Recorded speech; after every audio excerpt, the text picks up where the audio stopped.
Marcus Aurelius had enemies who hated him. Senators who mocked him behind closed doors, generals who thought he was too soft to lead. And here's the disturbing part, they were right about things his closest advisors never told him. Epictetus said it directly, it is impossible for a man to learn what he thinks he already knows. Your friends protect you from the truth. Your enemies deliver it whether you want it or not. By the end of this video, you're going to have a concrete framework for extracting real intelligence about yourself from the people who oppose you, and you'll understand why ignoring your critics is one of the most expensive mistakes a man can make. Here's why this matters right now. Most men are operating with a distorted self-image built by people who love them too much to be honest. Your friends see your potential. Your enemies see your behavior. And in the real world, behavior is all that counts. If you've ever been blindsided, lost a deal, lost a relationship, lost respect you didn't know you were losing, there's a good chance your enemies already saw it coming. This video is about turning that asymmetry into an advantage.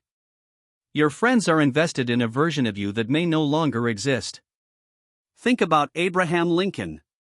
His cabinet, the men he chose, the men who liked him, consistently underestimated the political opposition. But his enemies in Congress, men like Thaddeus Stevens who clashed with him constantly, had a brutally accurate read on Lincoln's weaknesses, his tendency to delay, his reluctance to be seen as radical. Lincoln used that friction. He didn't surround himself with loyalists alone. He built a team of rivals precisely because agreement felt good but disagreement was informative. Friendship creates what psychologists call positive illusion bias, the tendency to see people we care about in the most favorable light possible. It's not malicious. It's neurological. When you like someone, your brain literally filters out their flaws to protect the relationship. Your friends aren't lying to you. They're just running incomplete software. Your enemies have no such filter. Their read on you is cold, transactional, and often more accurate. Criticism from an enemy contains signal that flattery from a friend never will. Schopenhauer wrote that praise from an enemy is the purest form of validation because it costs them something to give it. But the inverse is equally true, criticism from an enemy costs them nothing, which means it's usually honest. Consider Nietzsche and Wagner. When Wagner dismissed Nietzsche's work as derivative, it stung, but it also forced Nietzsche to interrogate whether his early philosophy was too borrowed, too deferential. That friction accelerated his intellectual independence. The insult was a catalyst. There's a concept in intelligence work called red teaming. You hire someone specifically to find the holes in your plan, to attack your assumptions. Your enemies are red teaming you for free, every day. The mistake most men make is treating criticism as an emotional event. Treat it as data instead. Ask not why are they saying this to hurt me, but what would have to be true for this to be accurate? That single shift in framing changes everything. The things that trigger you most reveal the things you haven't resolved in yourself. Carl Jung called it the shadow, the part of your psyche you've repressed because it doesn't fit the image you want to project. Your enemies are extraordinarily good at finding it. They're not psychologists, but they're motivated. A man who calls you arrogant when you walk into a room, maybe he's wrong. But if 3 different people in 3 different contexts have said some version of the same thing, the pattern is the data. Tolstoy spent decades dismissing critics who said his later moralizing work was preachy. His wife, his friends, his literary peers, they softened the feedback. The critics didn't. He died estranged from his family and his audience, still unresolved. Jung's insight was that the shadow doesn't disappear when you ignore it, it gets projected outward. The things that make you irrationally angry in other people are almost always things you're unconsciously doing yourself or desperately afraid of. Your enemies trigger you in ways your friends won't because they're not trying to protect your ego. Use that. When someone criticizes you and your first instinct is disproportionate rage, that's a flare. Something real is underneath it. Knowing your enemy's perception of you is a strategic asset, not just an emotional exercise.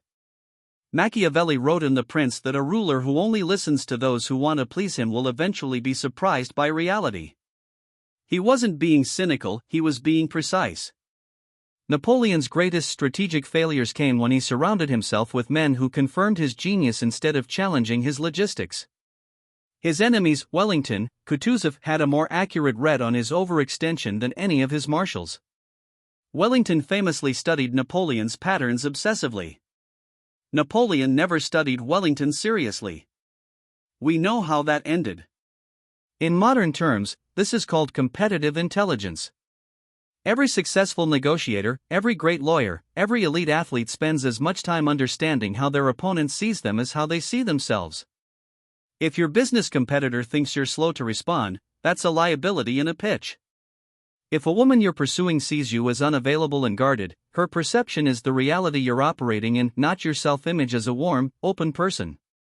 The gap between how you see yourself and how your opponents see you is where risk lives. The Stoic move is to actively seek out your harshest critics, not to suffer, but to grow faster. Seneca wrote letters to Lucilius urging him to find a mentor who would tell him the truth even when it was uncomfortable, someone who would wound him to heal him. Seneca himself submitted his work to critics who disliked him. Not masochism. Strategy. Viktor Frankl, after surviving the Holocaust and building logotherapy, submitted his ideas to psychiatrists who were openly hostile to his framework. Their objections sharpened his thinking into something bulletproof. The philosophy survived because it was forged against opposition, not just validated by supporters. This is called steelmanning, actively constructing the strongest version of the argument against your position. Your enemies do this naturally. You have to do it deliberately with your friends. The practical tool is simple. Once a month, find the person most likely to disagree with a decision you've made and ask them to tell you everything wrong with it. Don't defend yourself. Just listen. Take notes. You don't have to agree. But you need the data. Here's what we covered. 1. Your friends see who you were and who you could be, your enemies see who you actually are right now, and that's the more actionable data. 2. Criticism from people who oppose you is almost always more honest than praise from people who like you. Treat it as intelligence, not attack.